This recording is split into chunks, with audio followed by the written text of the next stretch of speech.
evening, we bring you the latest in the world of sports. I'm Paulo Del Rosario. And we give you the conversations you want to hear from your favorite icons and athletes. I'm Billy Capistrano, and in tonight's Game Plan, we'll break down Game 3 of the 2021 PBA Philippine Cup Finals as the Magnolia Hotshots get a win on the board over TNT Tropang Giga. The Lakers finally win their first game of the season. We'll do some early evaluations to their new additions, complementing LeBron James and Anthony Davis. And we'll check in with the newly crowned champions of the first leg of the 2021 Beach Volleyball Republic on tour Santa Ana, Cagayan, Krung Arbasto, and CC Rondina. Buckle up, sports fans. Let's get in the game.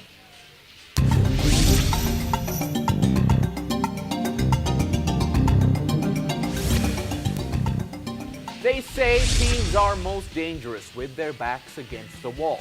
And after dropping their first two games in the finals, the Magnolia Hotshots Pambansang Manok just made this a series. 106-98 is the final score. Paul Lee finally finding his mark, 21 points in Sangalang in the all-around game as per usual. But take a look at the numbers of the super rookie Mikey Williams. 10 three-pointers made, setting record after record. It's now also the player scored the most amount of three-pointers as a rookie in the finals. With Magnolia now with a win on the board, we're bringing in six-time PBA champion and PBA Rush analyst Ali Peak and someone who knows all about facing Magnolia in the playoffs, the Meralco Bolts forward Cliff Hodge. Welcome to the game, Ali and Cliff. Hello, what's going on, Paulo? How you doing?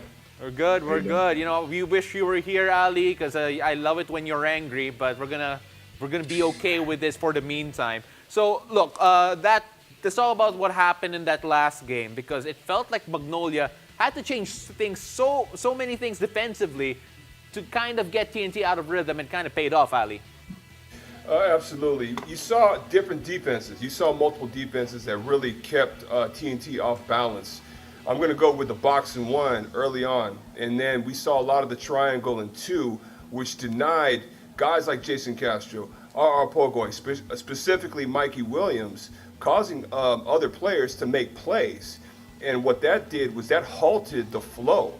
I think that was the one biggest thing with TNT. They could not get into any type of flow. The only type of flow you saw was probably in the fourth quarter, or the end of the third quarter into the fourth quarter, when Coach Chut made the adjustment offensively. But nonetheless, it was the defense, absolutely 100%, that made the big difference. I'm also going to talk about the bigs. They did a really good job in switching, particularly onto the smaller guards and defending, doing a good job of staying in front and challenging guys like Jason Castro and Mikey Williams, forcing them to make difficult shots. Now, Cliff, let's go to you. You have first-hand experience in how dominant Magnolia's Big Three is. Now, what problems did they give you guys in the semis? Let's start with Paul Lee. Yeah, I mean, Paul Lee's a tough guy to guard all pick and rolls, and you really got to focus in on him. And the thing with him is if you try to take the ball out of his hands, he's really good at getting his teammates involved. So a couple of the games we've actually were able to limit him, but then the other guys would start to go off, like Ian, Baroka, Gio. So they're really deep, and they really play hard. And for us, I mean, we lost, of course, because they're a great team. But, I mean, those guys, they're a tough team, and they deserve to be in the finals. That's why they're fighting back. Well, Cliff, I actually want to talk a bit more about Ian Sangalang in particular, because in general, he's been such a consistent performer throughout the conference, throughout your series, and it's starting to come into form here as well. Again, everyone knows that he has that move, go to his left, and he'll always find a way to go to his left no matter where he is on the floor. But how hard is it just to check him, even though you know what he's going to do? It's really hard because, you know, he is 6'7", so, I mean, he's going against guys that are usually smaller than him. And he's got that move down, like you said. He's going to his left. He's going to get to his spot. And if he gets anywhere in that paint, he's probably going to make it. So it's hard for me. Like, when I was guarding him, I would just try and get him as far away from the paint as I could and deny him. But I mean, he's a tough guy. And he's found his way and he's found his rhythm. And this conference is his best conference I've ever seen him play. So yeah, he's unstoppable once he gets in that paint area. Yeah, no, I agree. And Ali, we'll go back to you here because I want to talk a bit about Mikey Williams in general. He set another record, being with 10 3-pointers, he was able to score the most amount of threes in a single game. And when you have a guy like Mikey Williams lighting it up, is there any player in the past that reminds you of him in terms of the impact that he has had on a potential championship team? You're going to have to give me some time because I played for a very, very long time following it. Man, hey, Cliff, maybe you can help me. I mean, we actually, you probably know this. I can't think of anybody right now. I really can't. To score like that as a rookie, I would have to probably switch positions and go with someone like Benji Paras, who ended up not only becoming Rookie of the Year, but also MVP that same rookie year. But, right now, I can't tell you. I wish I could for the sake of the show, but I can't tell you. I know there's so many players. There's so many players, you know what I mean? I don't want to leave anybody out, but man, I mean, you see what Mikey Williams brings to this TNT team. It's absolutely incredible what he's been able to do in less than one season. Yeah, I get you. Now, given what you said, Ali, Cliff, Ali was asking for your help a while ago. That's why we'll let you answer now. What can Magnolia do to limit Mikey Williams? I don't know. The shots that he's making are tough. I mean, you can't play better defense than what Magnolia is doing, but he's just making his shots. I mean, you can tell he's like when Ali was trying to think of a person, it's kind of hard to think of a person that can go one-on-one like that, create his own shot, and actually make tough shots. It's hard to find someone that's doing that. It's not really anything that's going through the offense of Talking Tex. It's really just a one-on-one, come here, get this bucket. So it's kind of hard to think of a player that's actually came and really did that and survived, because, I mean, he took, 25 shots, but, I mean, that's a lot of shots for one guy. And just to get 25 shots up, it's tough, and you got to be mentally prepared to, if you do miss your shots, your team's going to lose. But, I mean, he's a great talent, and, I mean, Magnolia, I think they're going to just go ahead and say, hey, if you can beat us by yourself, then we'll live with that. But if you can limit the other guys, then I think that's what their game plan is probably going to be going forward. Yeah, that's always going to be tough, and maybe a lot of people would say that maybe he is just the first Mikey Williams, and we haven't seen anything like him yet. But, of course, history will tell us in the future. Now, Ali, this TNT team, has a problem in the fact that Troy Rosario was injured. We saw, I don't know if you saw the photo of the dislocated finger, but it was not pretty. I did not like it. Our friend Carlo Pimentuan sent me a photo of it. I deleted him from my message thread. And when you have a guy like Troy Rosario potentially missing time, if I'm not mistaken, he will be missing time in the finals, how will that affect TNT and how will they adjust? That's huge. That's huge because Troy Rosario, for me, is very, very crucial. Yes, there's the veterans like Jason Castro, Kelly Williams, Ryan Reyes, so on and so forth. But it's those four young guys, Paulo, that are very, very important in this series, even the last series, even in the whole playoff picture. If those guys don't step up mentally, TNT is going to have a really difficult time. Now, having said all that, this team has been through a lot of diversity. Adversity. They're also diverse, Ali. They're already diverse. Adversity. You've seen it. Kelly Williams not available in a very important, crucial part of the playoffs, especially going up against a team like San Miguel. But still, they managed to really overcome all of that. I'm sure Coach Chut Reyes has them prepared mentally going into the very next game. So one of the things that you can say, and I've experienced this through my own experiences, Cliff Hodge could probably attest to what I'm talking about. Think of it as an import going down, not being available. An import-less team is one of the toughest teams to beat. I don't care what anybody says because the rest of the guys are fighting and scratching for their lives. Yeah. So expect to see a very tough, motivated TNT team coming out in Game 4. So there you have it. In connection to what Ali said, Cliff, quick question. Who's going to win Game 4? For me, I feel like Talking Tex will. All right. Well, you know what? Straight and simple. And I think if you look at the body of work, a lot of people would agree. And of course, Magnolia fans would say otherwise. But we're not done with the both of you yet, because after the break, the Lakers finally win their first game of the season. We'll do some early evaluations to their new additions, complementing LeBron James and Anthony Davis. Stay tuned. You're watching the game.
Welcome back to the game.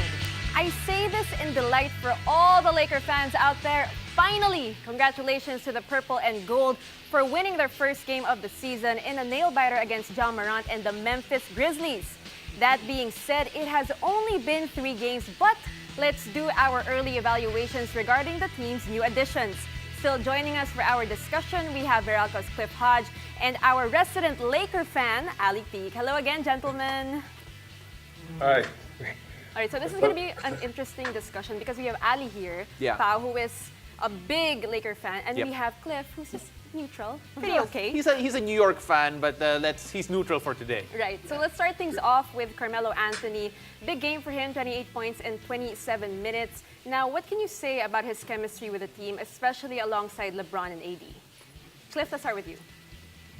Carmelo, one of my favorite players of all time. So I was glad to see him finally take off this year. Yeah, I think he's a great addition. I mean, certified bucket getter. As you can see, 9-time all on points, most points scored ever. Yeah. I mean, Carmelo, he'll fit into any team that needs scoring. So I'm glad that he finally got his chance to actually lead them to a victory. So that's pretty good. And I'm sure LeBron's happy that he has someone that can get some points also. So that's perfect for Melo. How about you, Ali? Do you agree with this? Yeah, I do, absolutely. I mean, you're talking about a future Hall of Famer. I think, what this team reminds me of in a weird way is the very first Dream Team.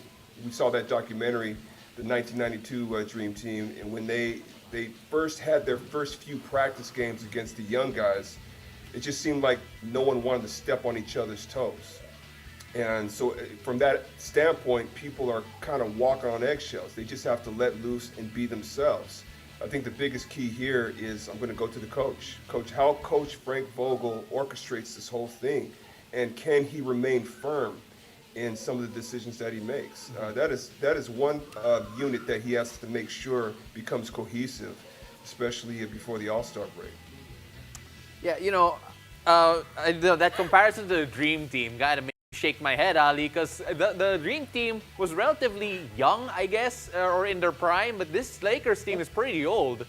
But I understand what you're saying, though, especially when the stepping on their toes discussion.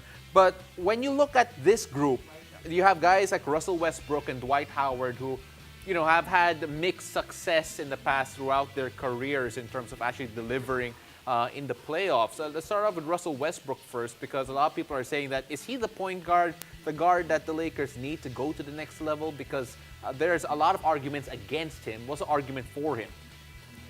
Well, he's so used to being the number 1, number 2 option, and that can be very, very difficult to deal with. And I don't want to make this sound about myself, but from Coca-Cola to Talking Tex, I clearly, right off the bat, I knew I'm going to have to readjust my game here, or I'm going to have to redefine myself As long as I still have production, but I'm going to have to redefine my roles here and make those types of adjustments. Is Russell Westbrook willing to do that?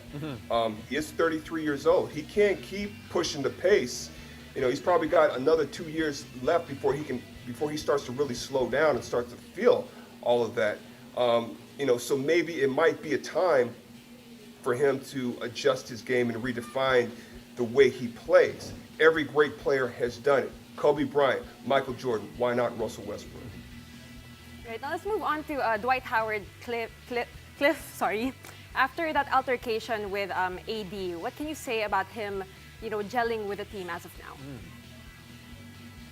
now? AD or Dwight? Sorry. Dwight. For Dwight. Okay. Yeah. I mean, Dwight's been on the team before, and he's been with those guys when they went on the championship run. So I'm sure it was just something part of the game that they're. I saw the comment with AD where he was saying it was just a defensive scheme that went wrong, and they were just talking, and then one thing led to another. So it's part of the game. Teammates get mad at each other, they yell at each other. I mean, it's part of the game. So I'm pretty sure that it's all behind them, and most of it right now is just chemistry. So they're all just learning each other, learning how to play with each other. I'm sure the Lakers are going to be fine going through the rest of the season, and probably one of the teams that are probably going to be up there finals. I'd say probably the finals out of the West for me. Yeah, that's interesting because we actually brought up a tweet a while ago saying Magic Johnson says that he's never seen an altercation like that in his time with the Lakers. If you're a Lakers fan, though, and you see something like that happen, understandably, there's a bit of worry. But do you feel that the fans should be worried about something like that happening? Cliff?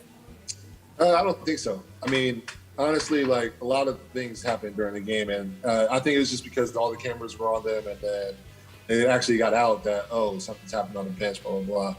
But I'm sure it's nothing big. I mean, as Ali knows that like you go throughout the game and you yell at your teammates because you're trying to figure out something, and they were losing, so. I mean, everyone's frustrated, and you're trying to figure out, okay, what am I doing wrong? Like, why didn't you have my back on this defensive lapse or whatever? So it's really, I think it's just really just overblown thing that got into the media because of the cameras. But I don't think it was nothing too serious. Well, that was a very measured response from a neutral fan. Ali, you can be very biased here. Is there something wrong with that? Something wrong with the teammates fighting on the bench, especially with guys like AD and Dwight Howard, such big pieces of that Lakers team?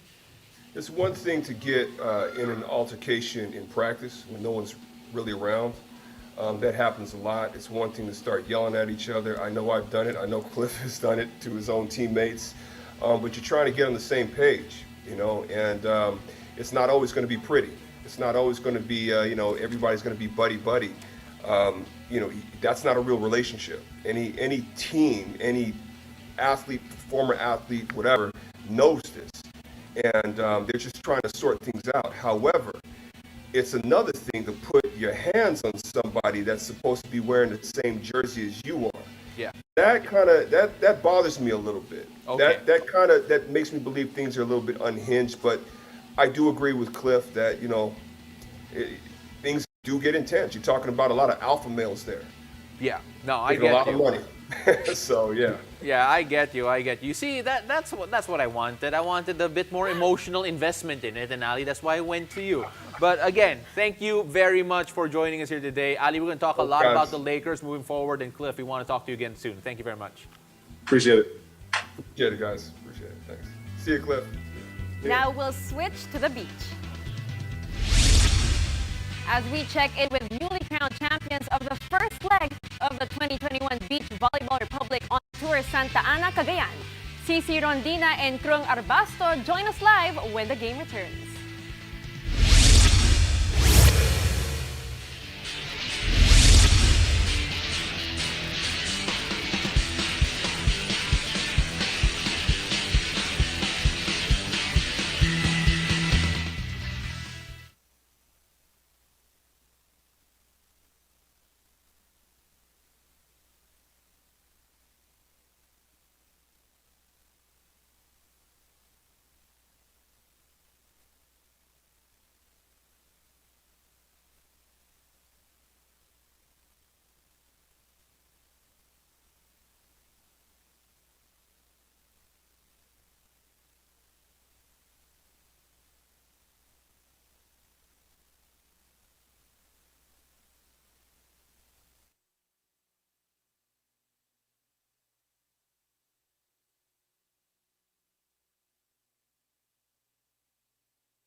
watching the game.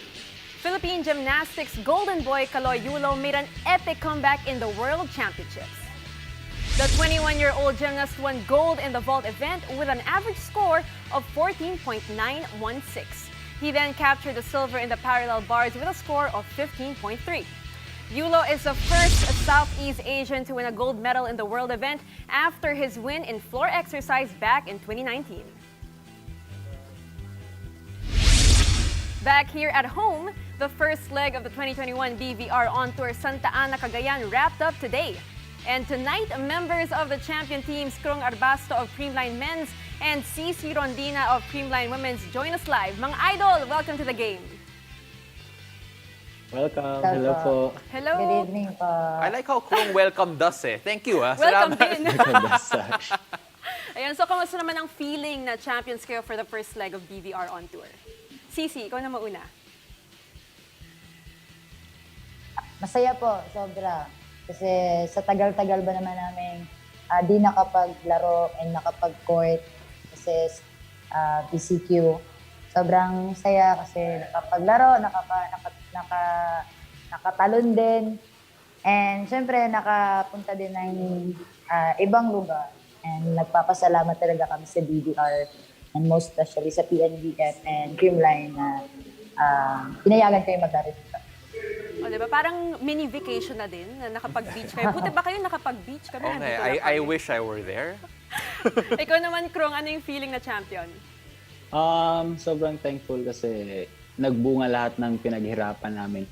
Ang dami naming sinakripisyo dito sa tournament na to.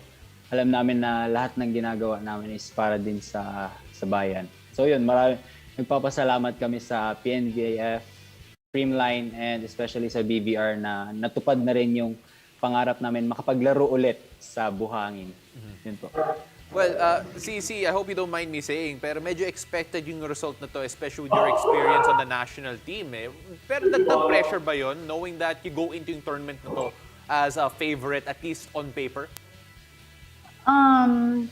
Ako honestly, kinakabahan pa rin ako kahit naglalaro ako, kahit kakilala ko yung mga kalaro ko. Sobrang kinakabahan ako kasi anytime kasi pwedeng magbago yung ihip ng hangin, yung laro. Like, hindi mo malalaman yung kakalabasan ng laro mo. So, ayun, we stick to our goal and focus lang. And, syempre, nag-e-enjoy lang kami. Yeah. Yes. Ikaw naman, Krong, may pressure ba? Dahil nga all eyes are on you guys. Sobrang bigat ng pressure sa amin kasi syempre, kailangan din na i-maintain na nasa top kami. Siyempre, marami ding gustong pumalit sa amin. Hindi naman namin pababayaan na mawala yun sa kamay namin. Kaya nagpapakahirap talaga kami sa mga ensaya namin. Of course. And Krung, again, everyone, all eyes on you. A lot of people want to take your spot atop. But then, who are the ones that impressed you the most siguro sa experience nyo dito sa first leg na to? Sa amin is PLDT and Team Tugigaraw. Yun talaga yung the best na games namin. Binuhos na namin lahat para lang manaro sa games na yan. Well, ikaw naman, Sisi, sa women's division, sino pinaka mahirap na kalaban? Ako masasabi, ako honestly na kinakabahan talaga ako.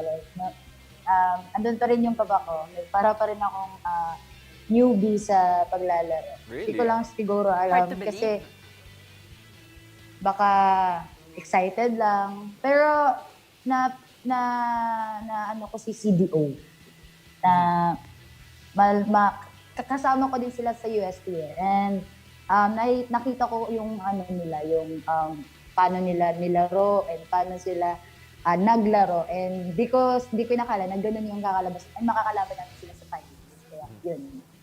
You know, actually, since you mentioned colleges, Billy, actually na-notice ko dito, like successful tandems typically involve one UST player and one FEU player. FEUST ang tawag sa kanila.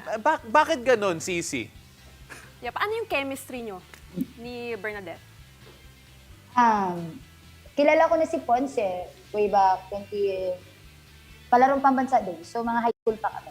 And nagkalaban kami sa UAP 2015 or 2016. So nag-start kami mag-tandem 2017. So, hindi mahirap kasi Ilongga si Ponzi, so Visayas. And alam niya and alam ko kung ano yung pinagdaanan namin sa mga sitwasyon namin doon sa probinsya. So, parang magkalapit talaga and same goals and alam mo yung pareho kami magtrabaho, pareho namin binubuhos yung commitment namin sa lahat ng mga kinukumit namin. And hindi naman mahirap, siguro ginugusto lang talaga namin lahat. Ayan. So, since malapit na yung second leg, ano yung pinaka, excited na makalaban or ano yung pinaka, you're looking forward to doon sa second leg natin? Krong? Saan naman siguro dun sa mga nagkaroon ng lapses like Team Tugigaraw and PLDT. Hopefully na makalaban namin ulit sila sa second leg. Siguro kailangan lang namin pag-aralan ulit ni Jude para tuloy-tuloy na yung laro namin. Mukhang nagkaroon lang ng problema sa climate, sa usap sa loob ng court. So, yun yung mga adjustments na kailangan namin gawin. Grabe. I like the fact that he's looking forward to face the teams that he had the hardest time against next time around. Pero CC Krong, salamat and we hope that you enjoy the rest of the tour. Again, very, very jealous na hindi kami nakakapag-beach. But please, enjoy for us. Yes, enjoy your stay and enjoy the second leg. Good luck. Now, again, thank you, Krong and CC. And thank you for joining us. I'm Billy Capistrano. Catch us weeknights here on One News, One Sports, and One Sports Plus. I'm Paulo Del Rosario, and this has been The Game.